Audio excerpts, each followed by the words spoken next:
लिए बहाना है। पिछड़े वर्ग को हम सरकारी नौकरियों में स्थान दें। आतंकवाद को हम परास्त करेंगे, ये हमारा संकल्प है। जय हिंद। भारत माता की जय हिंद।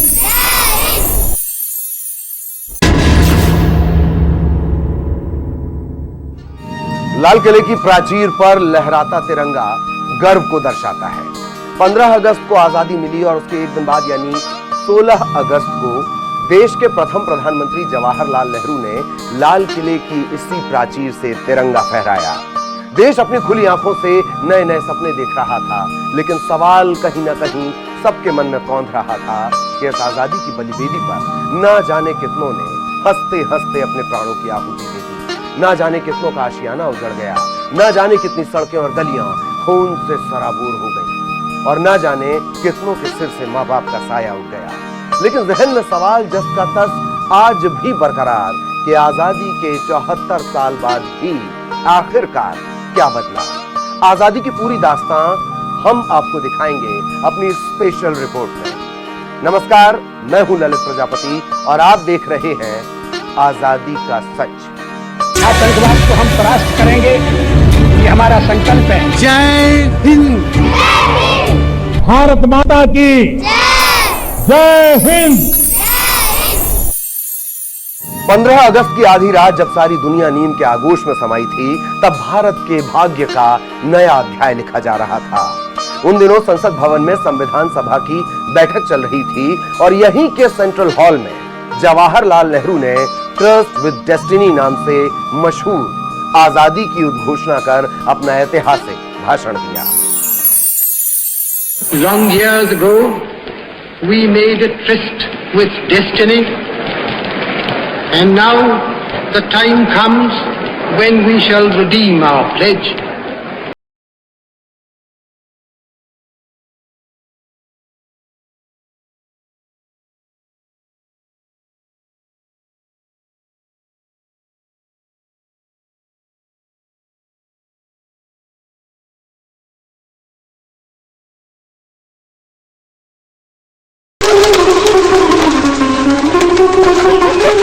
आखिरकार गुलामी की सदियों पुरानी और अंधेरी रात खत्म हुई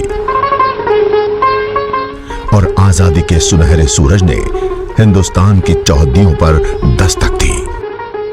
एक नया नवेला मुल्क हजारों संभावनाओं और करोड़ों उम्मीदों के साथ आजादी की पहली अंगड़ाई ले रहा था, लेकिन यह खुशी दर्द के साए में सिमट कर आई थी। इस देश की छाती पर कभी न मिटने वाली राजनीति की लकीर खींच दी गई। आजादी अपने साथ बंटवारे के गहरे जख्म भी लेकर आई थी। भारत और पाकिस्तान अब दो अलग अलग मुल्क थे और इसकी कीमत सरहदों के दोनों तरफ के लाखों लोग अपनी जान देकर चुका रहे थे।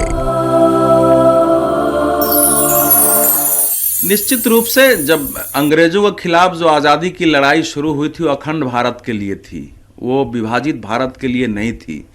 तो लेकिन जब कहा जाता है कि लड़ते लड़ते जब हम आज़ादी के पास आए तो ऐसी स्थिति बन गई कि बंटवारा देश का करना पड़ा। हालांकि बहुत सारे लोगों का मानना है कि उस समय भी अगर अड़ते 10-20 हजार लोग और मारे जाते, लेकिन बंटवारा को रोका जा सकता है। लेकिन इतिहास ये बताता है कि जो परिस्थितियां हो गई थी उसमें अंततः वल्लभ भाई पटेल भी इस बात के लिए राजी हो गए थे कि इस समय हमारे पास कोई चारा नहीं है।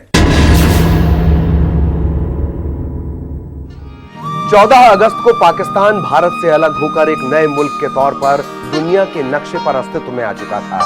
इससे कई महीने पहले ही लाखों पाकिस्तानी शरणार्थियों का जत्था पाकिस्तान में अपना सब कुछ गंवाकर पंजाब के रास्ते हिंदुस्तान आना शुरू हो चुका था। दुनिया के नक्शे पर पाकिस्तान का उदय मानवीय त्रासदी का सबसे खौफनाक अध्याय है। इतिहास की ये इबारत मानो आंसू, दर्द और खून से लिखी गई। बंटवारे के साथ विस्थापन के उस दौर में हजारों ने अपनी आबरू गंवाई, लाखों मारे गए और करोड़ों अपनी बसी बसाई जिंदगी को छोड़ने को मजबूर हो गए। सरहदों को जोड़ने वाली रेलगाड़ियां हजारों लोगों के लिए जिंदा ताबूत बन गई। बंटवारे बंटवारे के साथ शुरू हुई मजहबी खून खराबे में दोनों मुल्कों की जमीन अपने ही खून से लाल हो गई। इतिहास के इस सबसे काले और क्रूर इतिहास की जिम्मेदारी जिस शख्स पर थी उसका नाम था मोहम्मद अली जिन्ना।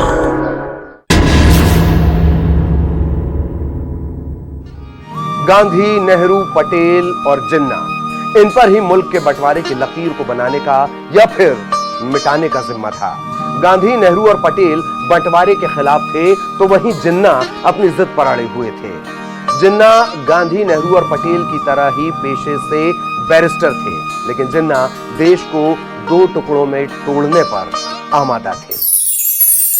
विदेशी तौर तरीकों और पश्चिमी संस्कृति में रचे बसे जिन्ना अपनी सियासत के शुरुआती दिनों में कांग्रेस के एक बेहद उदार छवि वाले नेता माने जाते थे।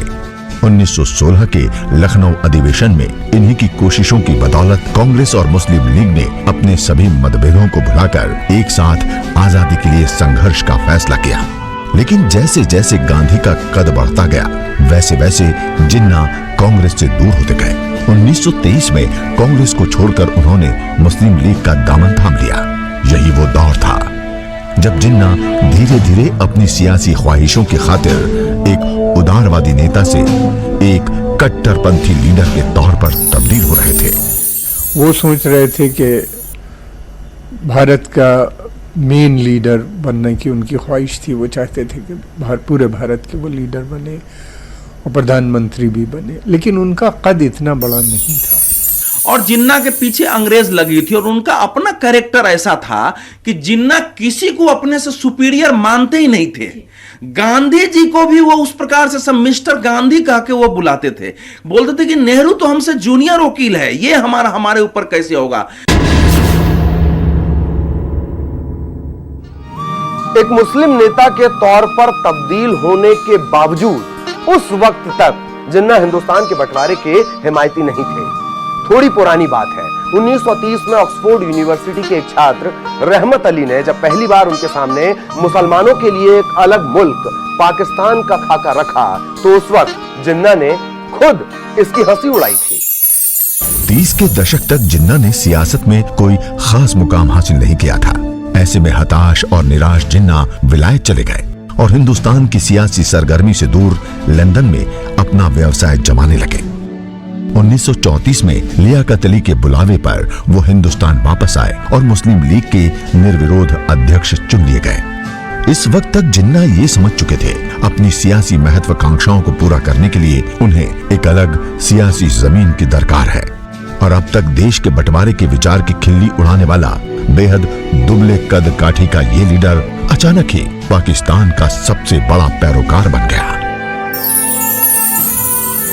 जिन्ना को ये लगा कि मैं पूरे भारत का तो नहीं बन सकता प्रधानमंत्री, लेकिन पाकिस्तान का, और वो वही हुआ। बाद में वो इतना आगे बढ़ गए थे कि वहाँ से वापस होना उनके लिए संभव नहीं था और वो अपने आगे किसी दूसरे को बड़ा मानते भी नहीं थे। शुरू में यही कह रहे थे ना कि हम यहाँ हिंदुओं का गुलाम नहीं बनना चाहते हैं। आज़ादी के बाद हमको ये देश चाहिए ही नहीं। जो 1944 की आप बात कर रही हैं, इतने बड़े दंगे हुए बंगाल जिसको बोलते हैं कि खुलेआम मार काट सब हुआ था, उसके बाद डायरेक्ट एक्शन डे हुआ था। तो एक बार जब उस व्यक्ति ने मन बना लिया कि यहां रह के मेरा राजनीतिक करियर नहीं है, अगर अलग पाकिस्तान बनता है तो मेरा वहां राजनीतिक करियर होगा। 1940 के मुस्लिम लीग के लाहौर अधिवेशन में पहली बार मुसलमानों के लिए एक अलग मुल्क का प्रस्ताव पेश किया गया। हालांकि तब इसमें कहीं भी पाकिस्तान के नाम का जिक्र नहीं था, लेकिन आगे चलकर इसी प्रस्ताव पर हिंदुस्तान के बंटवारे और पाकिस्तान के निर्माण की बुनियाद रखी गई। 1939 में दूसरे विश्व युद्ध का दैत्य दुनिया के सामने खड़ा था। ब्रितानी हुकूमत ने हिंदुस्तान को भी विध्वंस की उस विनाश लीला में शामिल कर लिया। अंग्रेजी हुक्मरानों के इस फैसले के खिलाफ 7 प्रांतों के कांग्रेसी मंत्रिमंडल ने 22 दिसंबर 1939 को त्याग पत्र दे दिया।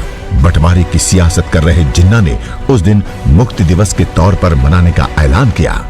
1940 के अगस्त प्रस्ताव और 1942 के क्रिप्स मिशन के सामने भी जिन्ना ने हिंदुस्तान की आजादी से पहले बंटवारे की शर्त रखी और इस तरह धीरे धीरे जिन्ना के सपनों का पाकिस्तान दुनिया के नक्शे पर आकार लेने लगा।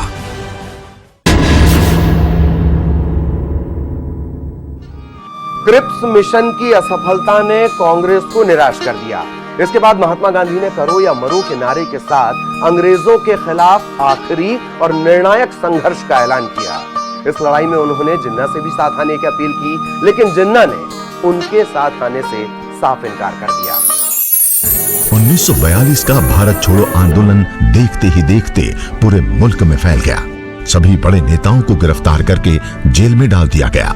इसी वक्त जिन्ना ने भी एक अलग मुल्क की अपनी मांग को तेज कर दिया और मुस्लिम लीग भारत छोड़ो आंदोलन के खिलाफ खड़ी हो गई। जिन्ना ने 23 मार्च 1943 को पाकिस्तान दिवस मनाने का ऐलान किया।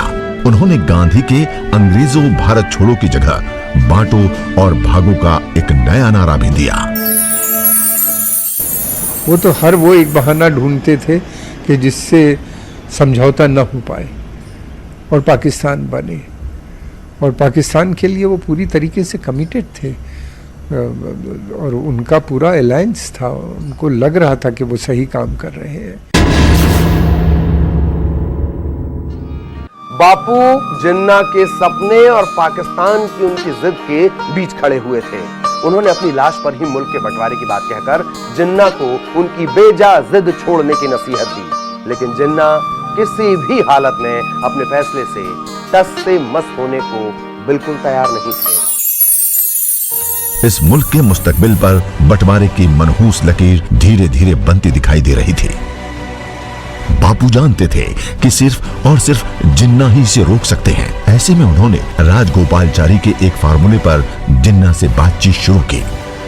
साल 1944 में दोनों नेताओं के बीच करीब 15 मुलाकातें हुई, लेकिन जिन्ना पाकिस्तान से कुछ भी कम में मानने को तैयार नहीं थे। जिन्ना ने कहा, We are 70 millions in the northwestern and northeastern zones of India. We constitute a majority of 70% against the caste Hindus in these homelands of ours. We want the division of India into Hindustan and Pakistan because that is the only practical solution. अवज्ञा आंदोलन जो था खासकर 32 में, उसके बाद से उन्होंने उसका मन बना लिया था। इसके अनेक ऐतिहासिक प्रमाण भी है और उनके भाषण में बदलाव आने लगा था धीरे धीरे। 25 जून 1945 को गवर्नर जनरल लॉर्ड बेवल ने संवैधानिक सुधारों की रूपरेखा बनाने के लिए शिमला में तमाम सियासी दलों की एक बैठक बुलाई, लेकिन जिन्ना की एक जिद की वजह से इस बैठक को महज 2 दिनों में खत्म कर दिया गया और बाद में इसे असफल घोषित करना पड़ा। शिमला सम्मेलन में मौलाना आजाद ने कांग्रेस की तरफ से कार्यकारिणी की एक सूची पेश की, जिसमें मुस्लिम लीग के 3 सदस्यों के साथ 2 और मुस्लिम नेताओं को भी शामिल किया गया था, लेकिन जिन्ना ने इसे खारिज कर दिया। उनकी मांग थी कि कार्यकारिणी के मुस्लिम सदस्य मुस्लिम लीग के ही सदस्य होना चाहिए, जबकि कांग्रेस मुस्लिम लीग को देश के सभी मुसलमानों का प्रतिनिधि मानने को तैयार नहीं थी। इसकी वजह से ये सम्मेलन बिना किसी फैसले पर पहुंचे ही खत्म हो गया। आगे भी जारी रहेगा आजादी का सच। फिलहाल रुकते हैं एक छोटे से ब्रेक के लिए। ब्रेक के उस पार देखिए आजादी की पूरी गाथा।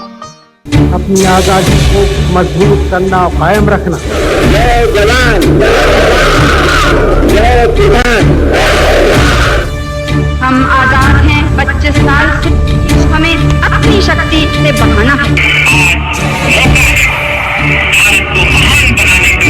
पिछड़े वर्ग को हम सरकारी नौकरियों में स्थान दें। आतंकवाद को हम परास्त करेंगे, ये हमारा संकल्प है। जय हिंद। भारत